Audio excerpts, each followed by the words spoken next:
നമസ്കാരം.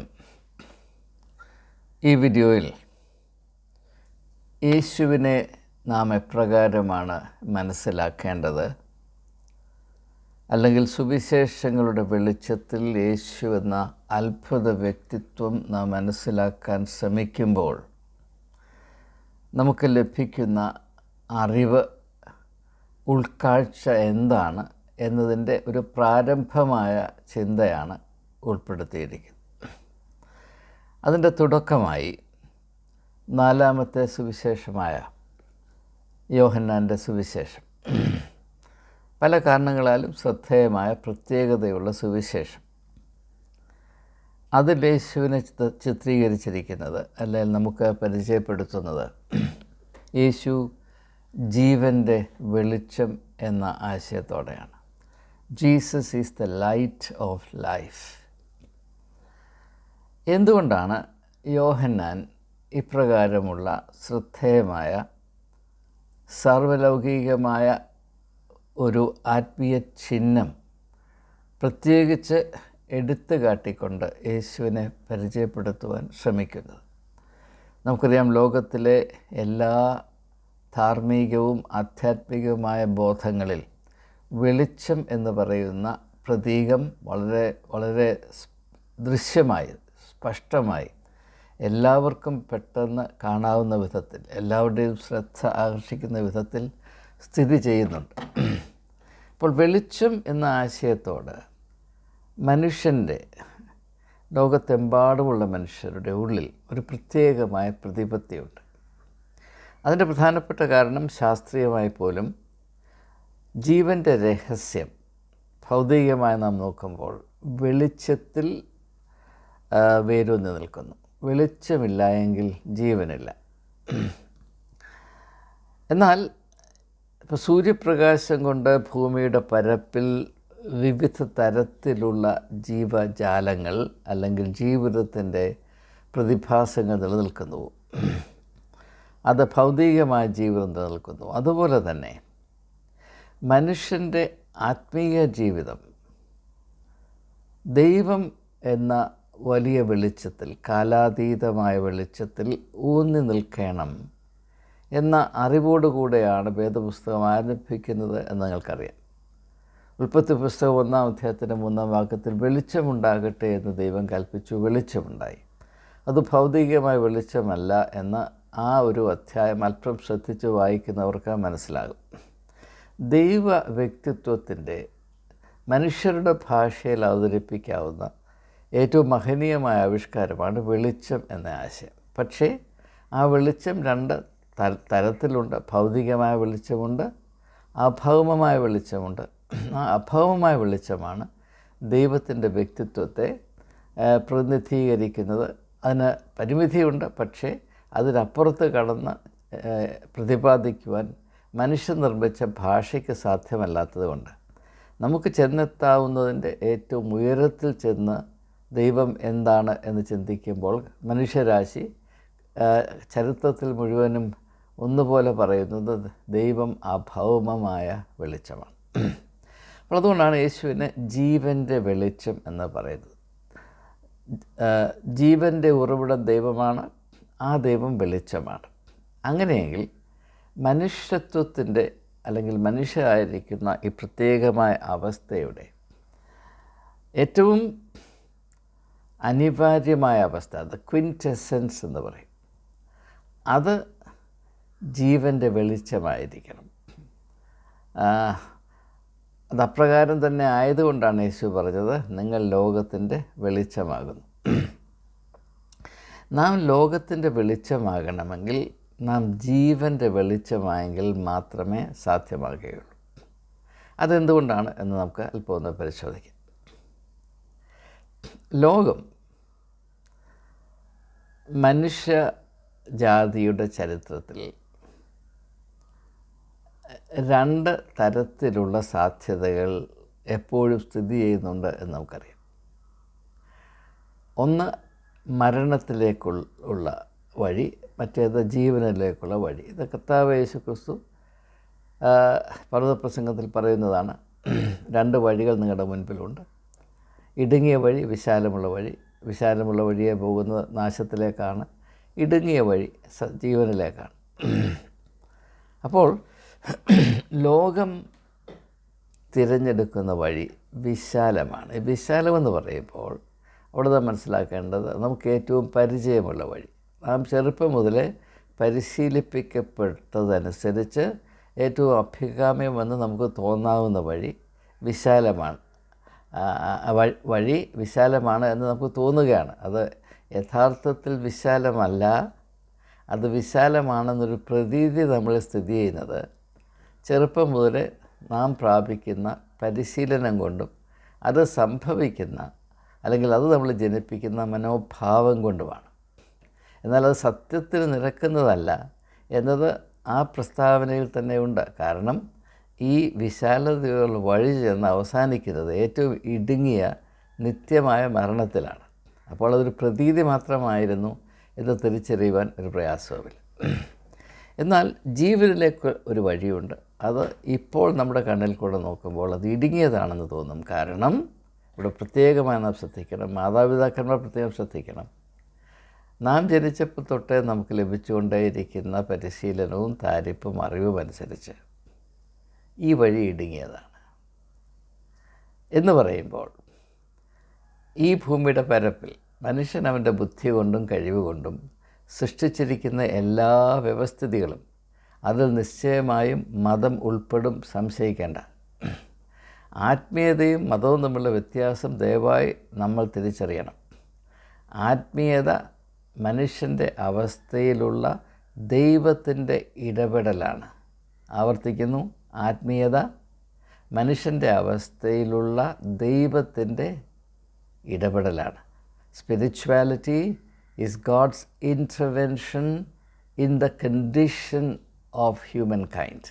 മനുഷ്യർ ഏത് അവസ്ഥയിലായിരിക്കുന്നുവോ അതിലുള്ള അരിഷ്ടതയും അതിലുള്ള അന്ധകാരവും അതിലുള്ള മരണത്തിൻ്റെ രുചിയും മാറ്റുന്നതിന് വേണ്ടി കൃപാലുവായ ദൈവം, നീതിമാനായ ദൈവം, സ്നേഹനിധിയായ ദൈവം ഇടപെടുന്ന ചരിത്രമാണ്, വിധമാണ് ആത്മീയത. മതമോ അങ്ങനെയുള്ള ഒരാരംഭത്തെ സങ്കല്പിച്ചുകൊണ്ട് അതിന് അനുസൃതം അല്ലെങ്കിൽ അതിനെ ആധാരമാക്കി സൃഷ്ടിക്കുന്നു എന്ന അവകാശവാദത്തോടുകൂടെ മനുഷ്യൻ അവൻ്റെ ബുദ്ധി ഉപയോഗിച്ച് ലൗകികമായ മർമ്മങ്ങളെ മാത്രം ആശ്രയിച്ച് ലൗകികമായ റിസോഴ്സസിനെ മാത്രം ഉപയോഗിച്ച് സൃഷ്ടിക്കുന്ന ഒരു സംവിധാനമാണ്, ഒരു സംഘടനയാണ് മതം. മതം ഒരിക്കലും ദൈവികമല്ല. മതം മനുഷ്യനിർമ്മിതമാണ്. ഇത് അനേകം ആളുകൾ തെറ്റിദ്ധരിക്കുന്നു. കാരണം ചെറുപ്പം മുതലേ അവർ കേൾക്കുന്നത് ഈ മതം അതുപോലെ ദൈവം സൃഷ്ടിച്ചു വെച്ചതാണെന്നും അതിൽ അധികാരം കൈയാളുന്ന ആളുകൾ ദൈവത്തിന് അടുത്ത് നിൽക്കുന്നവരാണെന്നും അവർക്ക് പ്രത്യേകമായ ലൈസൻസ് ദൈവം സൈൻ ചെയ്ത് കൊടുത്തിട്ടുണ്ട് എന്നുമുള്ള അസഹനീയമായ തെറ്റിദ്ധാരണയാണ്, മാരകമായ ആത്മഹത്യാതുല്യമായ തെറ്റിദ്ധാരണയാണിത്. ഇതുകൊണ്ടാണ് ഭൂരിപക്ഷം ആളുകളും ആജീവനാന്തം അന്ധതയിൽ ജീവിതത്തിൽ ഒരിക്കൽ പോലും കണ്ണു തുറക്കാതെ അവസാനം മരണത്തിൽ കൂടെ നിത്യനാശത്തിലേക്ക് ഒഴുതിപ്പോകുന്നത് എന്ന് ഈ സമയത്ത് എല്ലാവരോടുമുള്ള സ്നേഹം കൊണ്ട് മാത്രം ഞാനൊന്ന് സൂചിപ്പിക്കുകയാണ് ചെയ്യുന്നത്. അപ്പോൾ നാം മനസ്സിലാക്കേണ്ട കാര്യം, ഈ ഭൂമിയുടെ പരപ്പിൽ മനുഷ്യൻ സൃഷ്ടിക്കുന്ന എല്ലാ സംവിധാനങ്ങളും അതിന് അതിൻ്റേതായ വലിയ മേന്മകളും ആനുകൂല്യങ്ങളും നമുക്ക് പ്രദാനം ചെയ്യാൻ കഴിയുമെങ്കിലും ആത്യന്തികമായ ഇതിൻ്റെ സ്വഭാവം മരണത്തിൻ്റെ സ്വഭാവം തന്നെയാണ്. അതിൻ്റെ ഏറ്റവും പ്രധാനപ്പെട്ട തെളിവാണ് മനുഷ്യനിർമ്മിതമായ എല്ലാ സംവിധാനത്തിൻ്റെയും ഉള്ളിൽ മനുഷ്യർ വീർപ്പുമുട്ടുന്നുണ്ട്, വിമ്മിഷ്ടപ്പെടുന്നുണ്ട്, ശ്വാസം മുട്ടൽ അനുഭവിക്കുന്നുണ്ട്. മനുഷ്യൻ്റെ സ്വാതന്ത്ര്യത്തെ ഒട്ടുമുക്കാലും ഇല്ലാതാക്കുന്നുണ്ട്. മനുഷ്യനിർമ്മിതമായ വ്യവസ്ഥിതിക്കുള്ളിൽ മനുഷ്യർ എപ്പോഴും അടിമകളായിരിക്കും. അവർക്ക് അർത്ഥവത്തായ സ്വാതന്ത്ര്യം അനുഭവിക്കുവാനോ അവരുടെ വ്യക്തിത്വത്തിന് സാധ്യമാകുന്ന വളർച്ച പ്രാപിപ്പാനോ അവർക്ക് കഴിയാതെ വണ്ണം അവരെ നിയന്ത്രിച്ച് പരിമിതപ്പെടുത്തി സംവിധാനങ്ങളുടെ ഉപഭോക്ത വസ്തുക്കളായി വ്യക്തികളെ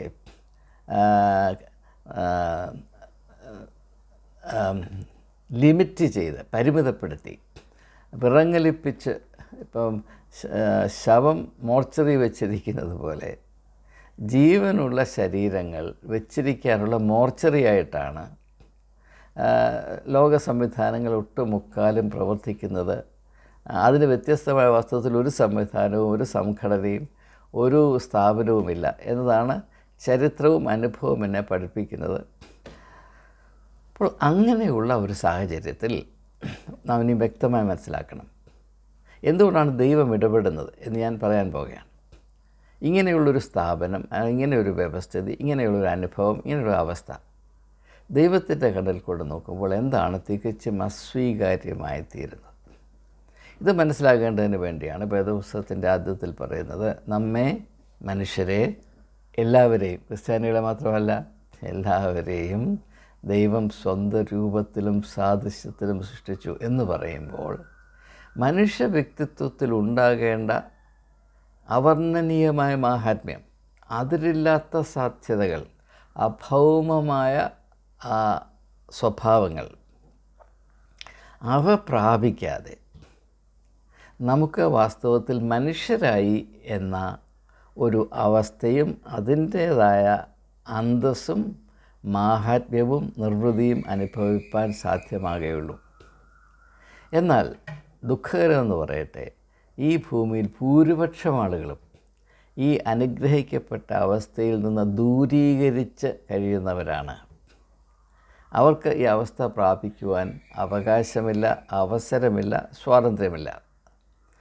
ഇത് ദൈവത്തെ സംബന്ധിച്ചിടത്തോളം മർമ്മഭേദകമായ യാഥാർത്ഥ്യമാണ്. കാരണം ദൈവം സ്വന്തം രൂപത്തിലും സാദൃശ്യത്തിലുമാണ് നമ്മെ സൃഷ്ടിച്ചത് എങ്കിൽ തീർച്ചയായും ആ സാധ്യതയോട് നീതി പുലർത്തുവാൻ മനുഷ്യർക്ക് വ്യക്തികളായും കൂട്ടങ്ങളായും സാധിക്കണമെന്നത് ദൈവത്തിൻ്റെ അജണ്ടയും ദൈവത്തിൻ്റെ നിർബന്ധവുമാണ്. എന്നാൽ ഇതിനെയാണ് നാം ദൈവഹിതം എന്ന് പറയുന്നത്. യേശു നമ്മെ പഠിപ്പിച്ച പ്രാർത്ഥനയിൽ നിൻ്റെ ഹിതം സ്വർഗത്തിലെ പോലെ ഭൂമിയിലും ആകണമേ എന്ന് പ്രാർത്ഥിക്കാൻ നമ്മെ പഠിപ്പിച്ചു. ദൈവഹിതം ഇത് തന്നെയാണ്. മനുഷ്യർ ഏത് പ്രത്യേകതയുള്ള ലക്ഷ്യത്തോടും ആ വിഭാവനയോടും ദൈവം മനുഷ്യൻ എന്ന് പറയുന്ന അല്ലെങ്കിൽ മനുഷ്യത്വം എന്ന് പറയുന്ന സങ്കല്പം ആവിഷ്കരിച്ചുവോ അതിനനുസരിച്ച് മനുഷ്യകുലത്തിൽപ്പെടുന്ന ഏവരും വളർന്നുകൊണ്ടേയിരിക്കണം. ആ അവസ്ഥ മനുഷ്യൻ എന്ന് പറയുന്ന വലിയ പദവി പ്രാപിക്കത്തക്കവണ്ണം അവൻ്റെ വ്യക്തിത്വം ആധ്യാത്മികമായി നാനാമുഖമായി വളരുകയും വികസിക്കുകയും ചെയ്യണം. അതാണ് ദൈവത്തിൻ്റെ താല്പര്യം, അതാണ് ദൈവഹിതം എന്ന് പറയുന്നത്. അപ്പോൾ അങ്ങനെ നോക്കുമ്പോൾ ഇനി നമുക്ക് വ്യക്തമാണ്, രണ്ട് തരത്തിലുള്ള ഇച്ഛാശക്തികൾ ഈ ലോകത്തിൽ നിരന്തരമായി ഒന്നിന് മറ്റതിന് ഘടകവിരുദ്ധമായി പ്രവർത്തിക്കുന്നുണ്ട്. ടു വിൽസ്, WILLs, ടു ഇച്ഛാശക്തികൾ, two wills pulling in opposite directions are continually working on us. നമ്മുടെ അവസ്ഥയിൽ രണ്ട് വ്യത്യസ്ത ദിശയിലേക്ക് വലിക്കുന്ന ശക്തികളുടെ വടംവലി നടന്നുകൊണ്ടേയിരിക്കുകയാണ്. ഒന്ന് ദൈവത്തിൻ്റെ ഹിതം, മറ്റേത് മനുഷ്യവർഗത്തിൻ്റെ എന്ന് പറയുമ്പോൾ ഈ ലോകത്തിൽ മനുഷ്യജാതിയെ വിവിധ ഗ്രൂപ്പുകളിലായി ഓർഗനൈസ് ചെയ്തിരിക്കുന്നു. ജാതി, ഗോത്രം, വർണ്ണം, രാജ്യം, അങ്ങനെ അതിൻ്റേതായ സംഘടനകൾ. ഇവിടെ ഓരോ അംശത്തിലും പ്രവർത്തിക്കുന്ന മനുഷ്യൻ്റെ ഇച്ഛ, the will of man. Every institution is A local embodiment of the will of മാൻ. മനുഷ്യൻ്റെ ഇച്ഛാശക്തി, ദൈവത്തിൻ്റെ ഹിതം, മനുഷ്യഹിതം, ദൈവഹിതം, ഇത് തമ്മിലുള്ള സംഘർഷം ഈ ലോകത്തിൽ എപ്പോഴും നിരന്തരമായി നടന്നുകൊണ്ടേയിരിക്കുന്നു. മനുഷ്യൻ്റെ ഹിതമനുസരിച്ച് പോകുന്നവൻ അടിമത്വത്തിലേക്ക് നീങ്ങുന്നു. ദൈവത്തിൻ്റെ ഹിതമനുസരിച്ച് ജീവിക്കുന്നവൻ വർദ്ധിച്ചു കൊണ്ടിരിക്കുന്ന സ്വാതന്ത്ര്യത്തിലേക്ക് പ്രവേശിക്കുന്നു. ഇതാണ് ആത്മീയമായ ദർശനത്തിൻ്റെ കാതലായ ഭാഗം, ഹൃദയഭാഗം എന്ന് ഞാൻ ഏവരെയും വിനീതമായി അറിയിച്ചു കൊള്ളട്ടെ. അതുകൊണ്ടാണ് ദൈവഹിതത്തെ മറുതലിച്ച ആദാമും ഹവ്വായും അവർ മരണത്തിൻ്റെ മർമ്മത്തിന് അടിമകളായി, അവർ മരണത്തിൻ്റെ നുഖത്തിൻ്റെ കീഴിലായി എന്ന് പറയുമ്പോൾ അതിൻ്റെ അർത്ഥം ഇനി മുതൽ ചരിത്രം പ്രവർത്തിക്കാൻ പോകുന്നത് ദൈവഹിതമനുസരിച്ചല്ല, മനുഷ്യൻ്റെ ഹിതമനുസരിച്ച് മാത്രമാണ്. ആ മനുഷ്യൻ്റെ ഹിതമനുസരിച്ച് വസിക്കുകയും പ്രവർത്തിക്കുകയും നിലനിൽക്കുകയും ചെയ്യുമ്പോൾ അത് വർദ്ധിച്ചു വരുന്ന അടിമത്വത്തെ സൃഷ്ടിക്കുന്നു. മനുഷ്യജാതിയുടെ ഇഹലോക ചരിത്രം തീർച്ചയായും അടിമത്വത്തിൻ്റെ ചരിത്രമാണ്. അത് പണ്ടകാലത്ത് നിന്ന് തീണ്ടൽ മാത്രമല്ല, നാം ഇപ്പോൾ പരിഷ്കൃത ലോകത്തിൽ 2024 വസിക്കുമ്പോൾ നാം സ്ഥിതി ചെയ്യുന്ന എല്ലാ സംവിധാനങ്ങളും നമ്മെ അടിമകളാക്കുന്ന സംവിധാനങ്ങളാണ്. അതുകൊണ്ടാണ് നമ്മുടെ മനസാക്ഷി അനുസരിച്ച് പോലും പ്രവർത്തിക്കാനുള്ള സ്വാതന്ത്ര്യം രാഷ്ട്രീയമോ മതമോ സംസ്കാരമോ നാം ഉൾപ്പെട്ടിരിക്കുന്ന ഏതെങ്കിലും ഒരു സംഘടനയോ നമുക്ക് നൽകുകയില്ല.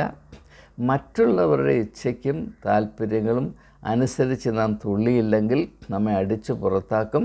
അല്ല, ഞാൻ എൻ്റെ വ്യക്തിത്വത്തോട് നീതി പാലിക്കും, സത്യസന്ധമായി എനിക്ക് ജീവിക്കണം, ദൈവം എനിക്ക് നൽകിയ സ്വാതന്ത്ര്യം ഉപയോഗിച്ച് ഞാൻ ജീവൻ്റെ വഴികളെ തിരഞ്ഞെടുക്കുമെന്ന് പറഞ്ഞാൽ നിങ്ങളെ തീർച്ചയായും വെളിയിലെറിഞ്ഞു കളയും, ഒറ്റപ്പെടുത്തി കളയും, സംശയിക്കേണ്ട. കാരണം അത് ലോകത്തിൻ്റെ വഴിയാണ്. അതിൽ നിന്ന് വ്യത്യസ്തമായി ഒന്നും ഭവിക്കുവാൻ ഈ ലോകത്തിൽ സാധ്യമല്ല. നിങ്ങൾ ഈ ലോകത്തിൻ്റെ ഘടനയിൽ, ലോകത്തിൻ്റെ സ്ഥാപനങ്ങളിൽ, ലോകത്തിൻ്റെ സിസ്റ്റംസ് ഇതിനുള്ളിൽ വസിക്കുമ്പോൾ നിങ്ങൾക്ക് നിങ്ങളോട് നീതി പാലിക്കാനുള്ള സ്വാതന്ത്ര്യം ഉണ്ടാകുകയില്ല. അത് രാഷ്ട്രീയമാണെങ്കിലും മതമാണെങ്കിലും എല്ലാം ഒന്നുപോലെയാണ്, യാതൊരു സംശയമില്ല. രാഷ്ട്രീയവും മതവും തമ്മിൽ വലിയ വ്യത്യാസമില്ല എന്ന് ഇപ്പോൾ സംഭവിച്ചുകൊണ്ടിരിക്കുന്ന ഓരോരോ കാര്യങ്ങൾ കൊണ്ട് വളരെ വ്യക്തമാണല്ലോ.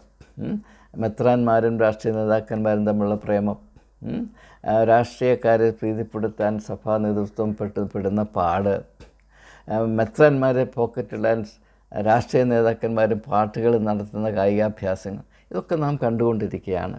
കാരണം ഇതെല്ലാം ഒന്നാണ്. ആത്യന്തികമായി ഇതിൻ്റെ പൊതുവായ സ്വഭാവം ഇവയെല്ലാം മനുഷ്യൻ അവൻ്റെ ഇംഗിതം, അവൻ്റെ ഇഷ്ടം, അവൻ്റെ വിൽ പവർ മാത്രം ഉപയോഗിച്ച് സൃഷ്ടിക്കുകയും എന്നാൽ അതിൻ്റെ യാഥാർത്ഥ്യം ആളുകൾ മനസ്സിലാകാതിരിക്കത്തക്കവണ്ണം ചില മേമ്പടികൾ ചേർക്കുകയും ചില പെയിൻ്റ് അടിച്ച് വെക്കുകയും ചെയ്യുന്നു എന്നതല്ലാതെ ഇതിനകത്ത് സത്യമില്ല, നീതിയില്ല, സ്വാതന്ത്ര്യമില്ല, മനുഷ്യത്വമില്ല, സാഹോദര്യമില്ല, സമത്വമില്ല എന്ന് നാം തിരിച്ചറിയുവാൻ എത്രയോ അനുഭവങ്ങൾ, എത്രയോ സംഭവങ്ങൾ അലറി മുറവിളിച്ച് നമ്മോടിത് പറയുന്നുണ്ട്. പക്ഷേ എന്തുകൊണ്ടോ മനുഷ്യൻ്റെ ബുദ്ധിയിൽ ഇത് തുളച്ചു കയറുന്നില്ല എന്നത് വളരെ വിചിത്രമായൊരു യാഥാർത്ഥ്യമാണ്. അപ്പോൾ ഇത്രയും നാം മനസ്സിലായെങ്കിൽ ഈ ഒരവസ്ഥയോടാണ് ദൈവം പ്രതികരിക്കുന്നത്. എന്താണ്? മനുഷ്യനിർമ്മിതമായ വ്യവസ്ഥാപിതമായ അവസ്ഥയിൽ അടിമയായും അരിഷ്ടതയിലും കഴിയുമ്പോൾ, അവൻ്റെ വ്യക്തിത്വത്തോട് നീതി പാലിക്കാൻ കഴിയാത്ത അവസ്ഥയിലായിരിക്കുമ്പോൾ അതിനോട് ദൈവം പ്രതികരിക്കുന്നു എന്ന് പറഞ്ഞാൽ ഏറ്റവും ഓർത്തിരിക്കാൻ എളുപ്പമായ വിധത്തിൽ ഞാൻ പറയാൻ പോവുകയാണ്. ദൈവം ജീവൻ്റെ ഉറവിടമാണ് എന്ന് നാം വിശ്വസിക്കുന്നു, സംശയമില്ലല്ലോ. അതിൻ്റെ തുടർച്ചയായി യേശു ജീവൻ്റെ വെളിച്ചമാകുന്നുവെന്ന് സുവിശേഷത്തിൽ കൂടെ നാം അറിയുകയും വിശ്വസിക്കുകയും ചെയ്തു. അപ്പോൾ ജീവൻ്റെ വെളിച്ചം മരണത്തിൻ്റെ അന്ധകാരത്തോട് പ്രതികരിക്കുന്ന ആ സംഭവമാണ്, ആ അവസ്ഥയാണ്, ആ ഒരു പദ്ധതിയാണ് ആത്മീയത എന്ന് പറയുന്നത്. ആത്മീയതയ്ക്ക് എനിക്ക് ഇതിനേക്കാൾ മേൽത്തരമായ ഒരു വിശദീകരണമോ ഒരു ഡെഫിനിഷനോ ഒരറിവോ നൽകാൻ കഴിയുകയില്ല. എന്താണ്? മരണത്തിൻ്റെ മർമ്മത്തിൽ അധിഷ്ഠിതമായി മനുഷ്യൻ സൃഷ്ടിക്കുന്ന സംവിധാനങ്ങളുടെ ഉള്ളിൽ വീർപ്പ് മുട്ടിക്കഴിയുന്ന, അടിമകളായി കഴിയുന്ന, അതിൻ്റെ അരിഷ്ടത അനുഭവിക്കുന്ന മനുഷ്യജാതിക്ക്, വ്യക്തികളായും സമൂഹമായും അവർക്ക് വിടുതലും പ്രത്യാശയും നൽകുന്നതിന് വേണ്ടി ജീവൻ്റെ ഉറവിടമായ ദൈവം മനുഷ്യൻ്റെ ഈ അരിഷ്ടതയുള്ള അവസ്ഥയിൽ നടത്തുന്ന ഇടപെടലാണ് ആത്മീയത. അതുകൊണ്ടാണ് യേശുവിനെ ജീവൻ്റെ വെളിച്ചം എന്ന ആശയത്തിൽ യോഹന്നാൻ തൻ്റെ സുവിശേഷത്തിൽ അവതരിപ്പിക്കുന്നത് എന്ന് ഏവരോടും ഞാൻ വിനീതമായി അറിയിച്ചു കൊള്ളട്ടെ. അതുകൊണ്ട് തന്നെ പലർക്കും സുവിശേഷത്തിൻ്റെ വളരെ ലളിതമായ കാര്യങ്ങൾ മനസ്സിലാക്കാൻ കഴിയുന്നില്ല. 2000 വർഷം യേശുവിൻ്റെ സുവിശേഷം പ്രഘോഷിക്കപ്പെട്ടിട്ടുണ്ട് നിശ്ചയം. പക്ഷേ എന്തുകൊണ്ടാണ് ഞാനിപ്പോൾ സുവിശേഷത്തിൻ്റെ ചില ഭാഗങ്ങൾ പൊരുൾ തിരിച്ച് നൽകുമ്പോൾ അനേകം ആളുകൾ അത്ഭുതത്തോട് പറയുന്നത്, ഇത് ഞങ്ങൾ ഒരിക്കലും കേട്ടിട്ടില്ല, ഇത് ഞങ്ങൾ അറിഞ്ഞിരുന്നില്ല, ഇതിങ്ങനെയൊരു കാര്യമുണ്ട് എന്ന് വിദൂരമായൊരു ബോധം പോലും ഞങ്ങൾക്കില്ലായിരുന്നു. പിന്നെ ചിലർ പറയുന്നത് ഞങ്ങളുടെ ബുദ്ധിക്ക് അതീതമാണ്, ഞങ്ങൾക്ക് മനസ്സിലാക്കാൻ കഴിയുന്നില്ല, നിങ്ങൾ അനാവശ്യമായിട്ടിത് കോംപ്ലിക്കേറ്റ് ചെയ്യുകയാണ് എന്നൊക്കെ പറയുമ്പോൾ ആ അവസ്ഥയുടെ സത്യം എന്താണെന്ന് ഞാൻ വെളിപ്പെടുത്തട്ടെ. ഇപ്പോൾ അത് മനസ്സിലാക്കുന്ന ഒരു ഉദാഹരണം പറഞ്ഞാൽ ശരി, കുറച്ചുകൂടെ നിങ്ങൾക്ക് വ്യക്തമാകും. നിങ്ങൾ ശ്രദ്ധിച്ചിട്ടുണ്ടാകും, ചിലർക്ക് അവർ കവികളല്ല എങ്കിലും കാവ്യം കേൾക്കുമ്പോൾ പദ്യം അല്ലെങ്കിൽ കാവ്യങ്ങൾ വായിക്കുവാനും ആസ്വദിക്കുവാനും പ്രത്യേകമായ കഴിവുണ്ട്. ഒരു കവിത നിങ്ങളൊരു 100 പേരിരിക്കുന്ന സദസ്സിൽ അത് വായിക്കാൻ, മനോഹരമായ കവിത, ചിലർ അതിൽ സന്തോഷിച്ച് ആ സന്തോഷത്തിൽ ആറാടും, ചിലർ കോട്ടുവായിടും. കാര്യമെന്താണ്? ചിലരുടെ ഉള്ളിൽ കാവ്യാത്മകതയുണ്ട്, ചിലരുടെ ഉള്ളിൽ ചപ്പും ചവറുമാണ്. ഇത് കാവ്യത്തിൻ്റെ പ്രശ്നമല്ല, ഓരോ വ്യക്തികളുടെയും ആന്തരികമായ അവസ്ഥയുടെ പ്രത്യേകതയാണ്. അപ്പോൾ നല്ലൊരു കാവ്യം കേട്ട് കൂട്ടുപാടുന്ന ഒരാളോട് എൻ്റെ അർത്ഥം എന്താണെന്ന് ചോദിച്ചാൽ അയാളെന്ത് പറയും? ഓ, നിങ്ങൾ അതും ഇതുമൊക്കെ പറഞ്ഞ് എൻ്റെ തലയുടെ മേളിൽ കൂടെ പോയി, നിങ്ങൾ അനാവശ്യമായിട്ട് ജീവിതം കോംപ്ലിക്കേറ്റ് ചെയ്യുകയാണ്, ഇതിലൊന്നും ആവശ്യമില്ലെന്നേ എന്നേ പറയത്തുള്ളൂ. ഇത് നിങ്ങൾ മനസ്സിലാക്കണം.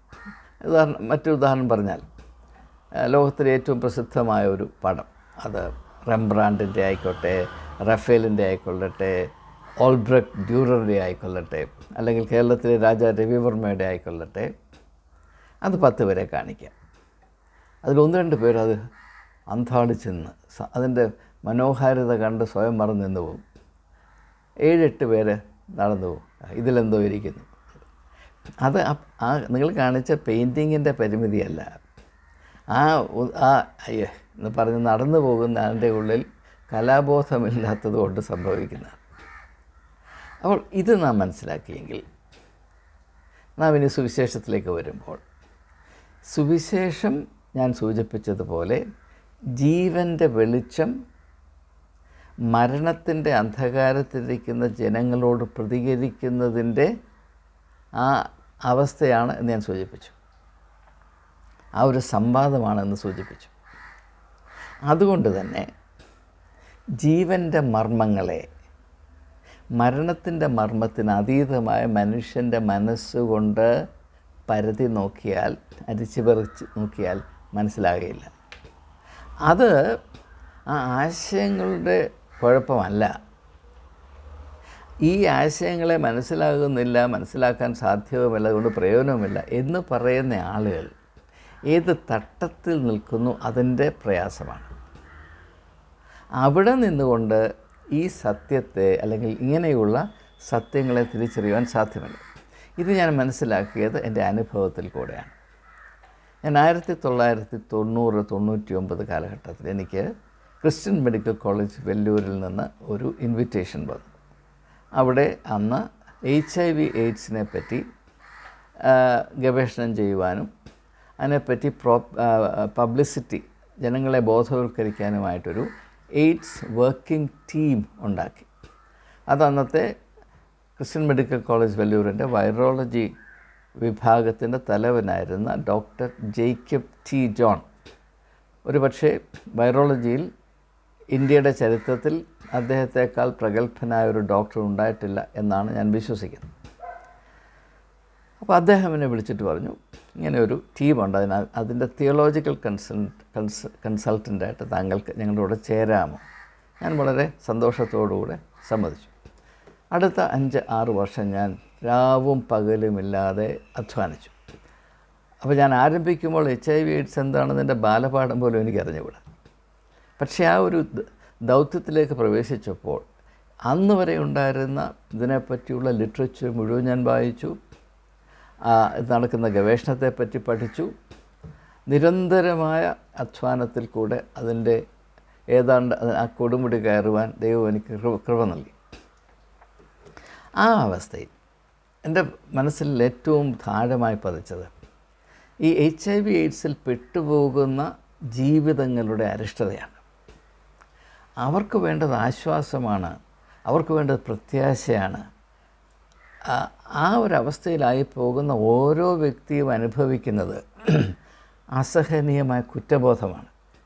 അത് തന്നെ അവരെ നശിപ്പിച്ചു കളയും. ചിലർ ആത്മഹത്യ ചെയ്യും, ചിലർ കോപം കൊണ്ട് മറ്റുള്ളവർക്ക് ഇൻഫെക്ഷൻ കൊടുക്കാനായിട്ട് ഓടി നടക്കും. അങ്ങനെ വല്ലാത്ത ഭ്രാന്ത് പിടിക്കുന്നവർ. ആ ഒരവസ്ഥയിൽ പെട്ടുപോകുന്നൊരു വ്യക്തിക്ക് ആശ്വാസം പകരുവാൻ യേശുവിൻ്റെ പഠിപ്പീരിൽ എന്ത് വിഭവമുണ്ട് എന്ന് ഞാൻ അന്വേഷിച്ചപ്പോൾ, അതായത് ജീവൻ്റെ പക്ഷത്ത് നിന്നുകൊണ്ട് യേശുവിൻ്റെ പഠിപ്പീരുകളെ ഞാൻ പരിശോധിച്ചപ്പോൾ ഞാൻ അത്ഭുതങ്ങളിലേക്ക് അനുദിനം വളർന്നുകൊണ്ടിരുന്നു. കാരണം അന്ന് വരെ എനിക്ക് മനസ്സിലാകാത്ത പല അനേക ആത്മീയ സത്യങ്ങളും ഞാൻ 100 തവണ വായിച്ചിട്ടുള്ള ആ ഭാഗങ്ങളിൽ നിന്ന് അതുവരെയും എൻ്റെ കണ്ണടഞ്ഞിരുന്ന അവസ്ഥ മാറിയിട്ട് മനുഷ്യൻ്റെ ജീവിത അവസ്ഥകളോട് ആർദ്രതയിൽ അവർക്ക് സഹായമായി തീരത്തക്കോണം എനിക്ക് പ്രതികരിക്കാൻ ചുമതലയുണ്ട്, അതിൻ്റെ ദൗത്യമാണെന്ന് ഞാൻ സ്വീകരിച്ചതിന് ശേഷം യേശുവിൻ്റെ ജീവനുള്ള വചനത്തിലേക്ക് ഞാൻ തിരിഞ്ഞപ്പോൾ അഭൂതപൂർവമായ ഒരു അവസ്ഥയിലേക്ക് ഞാൻ ഉയർത്തപ്പെട്ടു. അതിൻ്റെ ആഴങ്ങൾ ക്രമേണ എനിക്ക് വെളിപ്പെട്ടു വന്നു തുടങ്ങി.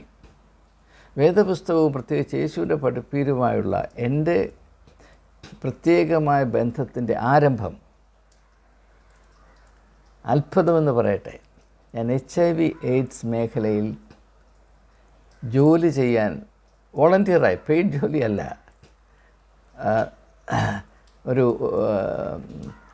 ഒരു വോളണ്ടിയറായി ജോലി ചെയ്യാൻ എന്നെ തന്നെ സമർപ്പിച്ചപ്പോൾ മനുഷ്യൻ്റെ അരിഷ്ടതയോട് അവനോട് ചേർന്ന് നിന്ന് യുദ്ധം ചെയ്യുവാൻ എനിക്ക് ആവശ്യം വന്നപ്പോൾ അതിന് മാനുഷികമായ കഴിവോ അറിവോ പര്യാപ്തമല്ല എന്ന വ്യക്തമായ ധാരണയുണ്ടായിട്ട് മനുഷ്യ അതീതമായ വിഭവങ്ങൾ പ്രാപിപ്പാൻ ഞാൻ യേശുവിൻ്റെ പഠിപ്പീരുകളെ ശ്രദ്ധിച്ചപ്പോൾ അതിൻ്റെ ആഴങ്ങൾ പതുക്കെ എനിക്ക് വെളിപ്പെട്ടു വന്നു. ആ അനുഭവത്തിൽ നിന്നുകൊണ്ടാണ് ഞങ്ങളോട് പറയുന്നത്. ഇത് ജീവൻ്റെ വചനമാണ്. ഇത് ചുമ്മാ ചില സംഘടനകളുടെയും ചില സഭകളുടെയും സന്ധിപ്പിന് വേണ്ടി ഉപയോഗിക്കുന്ന ശബ്ദങ്ങളായിട്ട് മാത്രമാണ് ഉപയോഗിച്ചുകൊണ്ടേയിരിക്കുന്നത്.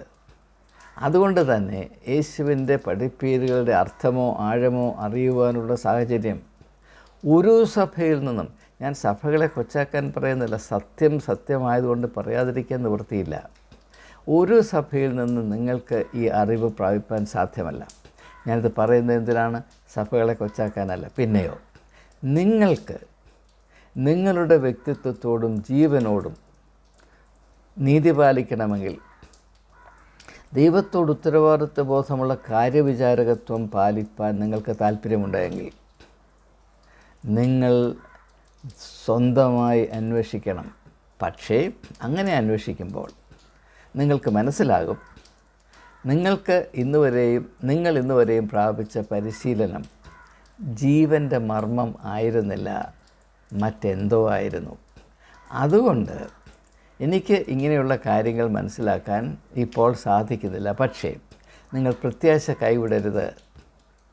അങ്ങനെയുള്ളവർക്ക് ചെറിയൊരു സഹായമെന്ന നിലയിലാണ് ഞാൻ ഈ യൂട്യൂബ് ചാനലിൽ കൂടെ എൻ്റെ ജീവിതയാത്രയിലും സംഘർഷത്തിലും ഞാൻ നടത്തിയ ദൗത്യങ്ങളിലും അതിൽ കൂടെ മനുഷ്യ അവസ്ഥയോട് ഒന്നായി ചേർന്ന് ഹൃദയം നുറുങ്ങിയുള്ള എൻ്റെ അന്വേഷണത്തിൽ ദൈവം തൻ്റെ കൃപയാൽ വെളിപ്പെടുത്തിയ ആത്മീയ വിഭവങ്ങളും നിങ്ങൾക്ക് പ്രദാനം ചെയ്യുവാൻ എൻ്റെ ആത്മാവ് വെമ്പുന്നതിൻ്റെ കാര്യം നിങ്ങളായിരിക്കുന്ന അവസ്ഥയുടെ പരിമിതി എനിക്ക് മനസ്സിലാകാവുന്നതുകൊണ്ടും, എന്നാൽ അവിടെ നിന്ന് മുൻപോട്ട് പോകുവാൻ നിങ്ങൾക്കേവർക്കും ഉള്ളിൽ ദാഹമുണ്ട് എന്നത് ഞാൻ തിരിച്ചറിയുന്നത് കൊണ്ടും അതിന് ഞാൻ ദൈവത്തെ സ്തുതിക്കുന്നത് കൊണ്ടുമാണ്. അതുകൊണ്ട് നിങ്ങൾ ദയവായി ഈ യൂട്യൂബ് ചാനലിൽ കൂടെ നിങ്ങൾക്ക് ലഭിക്കുന്ന ആത്മീയ വിഭവങ്ങൾ അത് വേണ്ടതുപോലെ പ്രയോജനപ്പെടുത്തുവാൻ ക്ഷമയോടും സഹിഷ്ണുതയോടും കൂടെ ഇതിൻ്റെ ആശയങ്ങളെ ഉൾക്കൊള്ളുവാൻ ദയവായി ശ്രമിക്കണമേ. ഞാൻ വീണ്ടും വീണ്ടും ആവർത്തിച്ച് നിങ്ങളോട് പറയുകയാണ്, ആരെങ്കിലും അവരുടെ സഭ വിട്ടു പോകണമെന്നോ വേറെങ്കിലും സഭയിൽ ചേരണമെന്നോ ഞാൻ ഇന്ന് വരെ ആരോടും പറഞ്ഞിട്ടില്ല, പറയുകയുമില്ല. കാരണം എല്ലാ സഭകളും ഒന്നുപോലെ പ്രശ്നമുള്ളതാണ്. എന്നാൽ ഓരോ സഭകൾക്കും അതിൻ്റേതായ റെലവൻസ് ഉണ്ട്. പക്ഷേ അവയുടെ പരിമിതികൾ തിരിച്ചറിഞ്ഞ് അതിനെ അതിജീവിക്കുന്നവനാണ് ആത്മാവിൽ ബുദ്ധിയുള്ളവൻ. അത് മനസ്സിലാകാൻ ഒരു ഉദാഹരണം ഞാൻ പറയാം. ഞാൻ വിദ്യാഭ്യാസ മേഖലയിൽ പ്രവർത്തിച്ചവനാണെന്ന് നിങ്ങൾക്കറിയാം. ഭാരതത്തിലോ ലോകത്തിലോ ഉദാത്തമായ ഒരു വിദ്യാഭ്യാസ സ്ഥാപനവും ഇല്ല. ഉണ്ടെന്നൊക്കെ പറയുന്നത് വെറും തെറ്റാണ്. അതുകൊണ്ട് നാം എന്ത് ചെയ്യണം? സ്കൂളിൽ പഠിക്കരുതെന്നോ കോളേജിൽ പോകരുതെന്നോ ഞാൻ പറയില്ല. ഞാൻ എന്ത് പറയും? നിങ്ങൾ സ്കൂളിൽ പോകണം, പഠിക്കണം. പക്ഷേ ഇങ്ങനെ ഫോർമൽ എഡ്യൂക്കേഷനിൽ കൂടെ നിങ്ങൾക്ക് ലഭിക്കുന്ന വിദ്യാഭ്യാസം പരിമിതപ്പെട്ടതാകയാൽ നിങ്ങൾ എന്ത് ചെയ്യണം? നിങ്ങൾ ആജീവനാന്തം നിങ്ങളുടെ തന്നെ ചുമതലയിൽ നിങ്ങൾ വിദ്യാർത്ഥികളെ തുടരണം. ലൈഫ് ലോങ് ലേണിംഗ് എന്ന് പറയും. നാം പഠിച്ച സ്കൂളും കോളേജും വിദ്യാഭ്യാസ സ്ഥാപനങ്ങളെല്ലാം ഏറ്റവും ഉദാത്തമാണെങ്കിൽ ലൈഫ് ലോങ് ലേണിങ്ങിൻ്റെ ആവശ്യമില്ല. ഇവയിൽ കൂടെ നമുക്ക് ലഭിക്കുന്ന സഹായങ്ങൾ വളരെ വളരെ വളരെ പരിമിതമായതുകൊണ്ടാണ് ആജീവനാന്തം ഈ വിദ്യാഭ്യാസം അല്ലെങ്കിൽ അറിവിനെ പറ്റിയുള്ള അന്വേഷണത്തിൻ്റെ തീർത്ഥയാത്ര തുടർന്നുകൊണ്ടേ ഇരിക്കേണ്ട ആവശ്യം എന്തുകൊണ്ടാണ്? സ്ഥാപനങ്ങളിൽ കൂടെ നാം പ്രാപിക്കുന്ന വിദ്യാഭ്യാസ രൂപീകരണം തുലവും വളരെ വളരെ പരിമിതപ്പെട്ടതായതുകൊണ്ടാണ്. അത് തന്നെ, അതേ തത്വം തന്നെ നാം ഏത് സഭയിൽ പെട്ടു നിന്നാലും അവിടെ നമ്മെ ബാധിക്കുന്നുണ്ട്. സഭകളിൽ കൂടെ നമുക്ക് ലഭിക്കാവുന്ന ആത്മീയമായ പരിചരണവും പരിശീലനവും അറിവും ഉത്തേജനവും തികച്ചും പരിമിതമാണ്. പ്രത്യേകിച്ച് ഈ കാലത്ത് സഭകൾ ഭൗതികമായ ധാർമ്മികമായ അധപ്പതനത്തിൻ്റെ നെല്ലിപ്പലക കണ്ടിരിക്കുന്ന സാഹചര്യത്തിൽ ഇതിൽ നിന്ന് നമ്മുടെ ആത്മീയമായ സന്ധിപ്പിന് ഉതകുന്നതും പര്യാപ്തതുമായ വിഭവങ്ങൾ പ്രാപിക്കുവാൻ വളരെ അസാധ്യമാണ്. അതുകൊണ്ട് തന്നെ വിശ്വാസികൾ വ്യക്തികളെന്ന നിലയിൽ അവർ വർദ്ധിച്ചു വരുന്ന അവരുടെ ചുമതല, അവരെ പറ്റിയുള്ള അവരുടെ ചുമതല, എന്നെ കേൾക്കുന്ന നിങ്ങൾ ഓരോരുത്തരും നിങ്ങൾക്ക് നിങ്ങളെപ്പറ്റിയുള്ള ചുമതല വർദ്ധിക്കുന്നു. സഭകൾ ആത്മീയമായും ധാർമ്മികമായും അധപ്പതിപ്പിച്ചുകൊണ്ടേയിരിക്കുമ്പോൾ നിങ്ങൾക്ക് വ്യക്തിപരമായുള്ള ചുമതല വർദ്ധിച്ചുകൊണ്ടേയിരിക്കും. കാരണം ഒരു സൈഡിലുള്ള പോരായ്മ നിങ്ങൾ നികത്തണം. അത് നിങ്ങളുടെ ആവശ്യമാണ്. അല്ലാതെ എൻ്റെ അപ്പനപ്പൂപ്പന്മാർ ഇന്ന പാരമ്പര്യത്തിൽ നിന്നു, അതുകൊണ്ട് ഞാനും അതേ നിപ്പാണ് എന്ന് പറഞ്ഞാൽ ചെതൽപ്പുറ്റായി പോകും. സംശയിക്കേണ്ട, അതാർക്കും ഗുണം ചെയ്യുന്നതല്ല എന്ന് തിരിച്ചറിയേണ്ട നാളിതാ വൈകിയിരിക്കുന്നു. അപ്പോൾ അതുകൊണ്ട് യേശു എന്തുകൊണ്ട് ഇപ്രകാരം ജീവൻ്റെ വെളിച്ചമായി വന്നു എന്ന് ചോദിച്ചാൽ, ആത്മീയതയിലേക്ക് മനുഷ്യനെ തിരിച്ചു കൊണ്ടുവരിക മനുഷ്യജാതിയോട് ചെയ്യാവുന്ന ഏറ്റവും വലിയ നീതിയും ഏറ്റവും വലിയ സേവനവുമാണ്. എന്താണ് ആത്മീയത?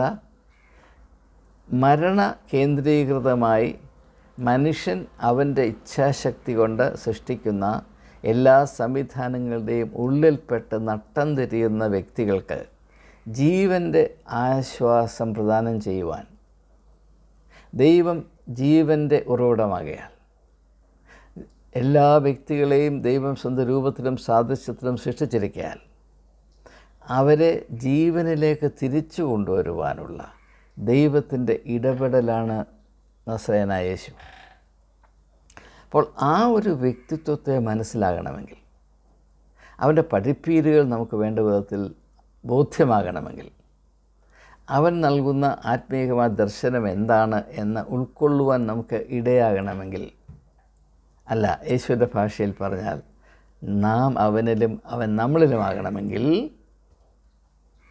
ഇപ്പോഴുള്ള ഈ മരണത്തോട് മുഖം തിരിച്ച് നിൽക്കുന്ന നമ്മുടെ സ്വഭാവത്തെ ജീവൻ്റെ വെളിച്ചമായ യേശുവിലേക്ക് തിരിച്ച് നിർത്തുവാൻ, റീഓറിയൻറ്റേഷൻ എന്ന് ഇംഗ്ലീഷിൽ പറയും, അതിൻ്റെ ആഹ്വാനമാണ് യേശു.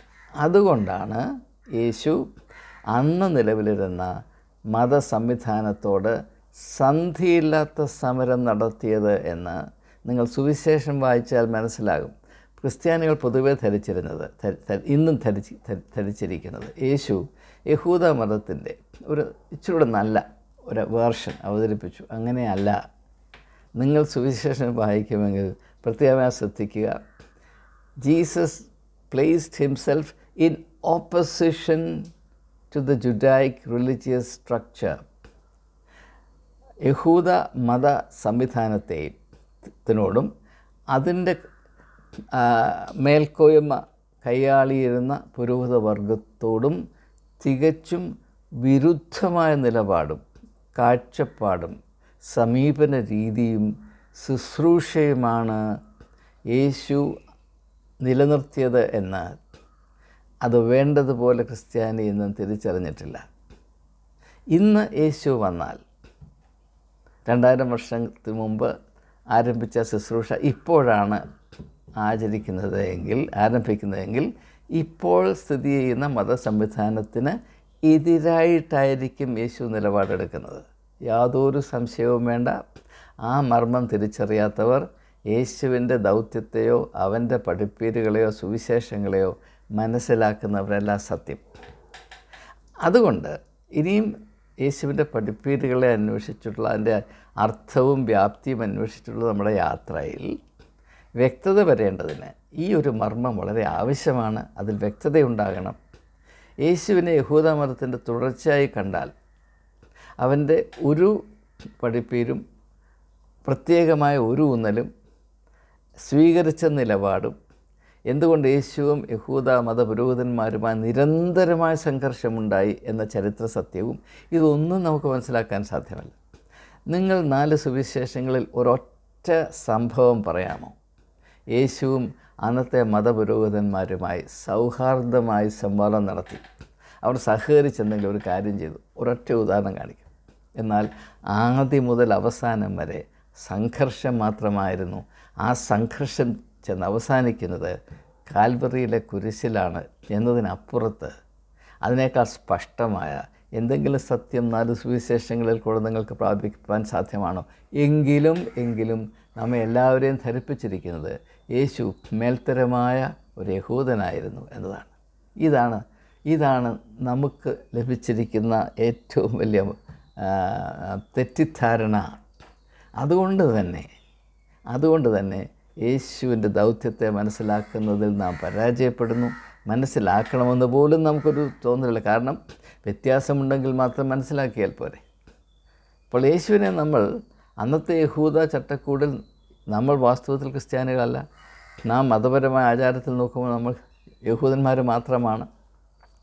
യേശു വന്നിരുന്നാലും വന്നില്ലായിരുന്നുവെങ്കിലും നാം ഇത് തന്നെ ചെയ്യുമായിരുന്നു. യേശുവിൻ്റെ പേര് പറയത്തില്ല, അത് മറ്റൊരു കാര്യം. പക്ഷേ മതത്തിൻ്റെ സംവിധാനവും ഘടനയും അത് പ്രവർത്തിക്കുന്ന രീതിയും പ്രത്യേകിച്ച് പുരോഹിത മേൽക്കോയും ഒക്കെ നോക്കുമ്പോൾ ഇത് യഹൂദ മതം തന്നെയാണ്. എന്നാൽ ഈ ഒരു ചട്ടക്കൂടിനോട് യേശു പ്രതികരിച്ച വിധം ഉൾക്കൊള്ളുവാൻ നമുക്ക് കഴിയാത്തത്. ഇത് മാത്രമാണ് ദൈവികം, ഇതിനപ്പുറത്ത് പ്രവർത്തിക്കുന്ന ദൈവം ഇല്ല എന്ന് നമ്മെ ചെറുപ്പം മുതലേ പറഞ്ഞ് തെറ്റിദ്ധരിപ്പിച്ച് വച്ചിരിക്കുന്നത് കൊണ്ടാണ് ആ തെറ്റിദ്ധാരണ തിരുത്താതെ നമുക്ക് ഈ ഒരു തീർത്ഥയാത്രയിൽ പുരോഗമിക്കുവാൻ സാധ്യമല്ല എന്ന ആദ്യ പാഠം മാത്രം സൂചിപ്പിച്ചുകൊണ്ട് ഞാൻ ഈ ചിന്തകൾ ഇവിടെ ഉപസംഹരിക്കുകയാണ്.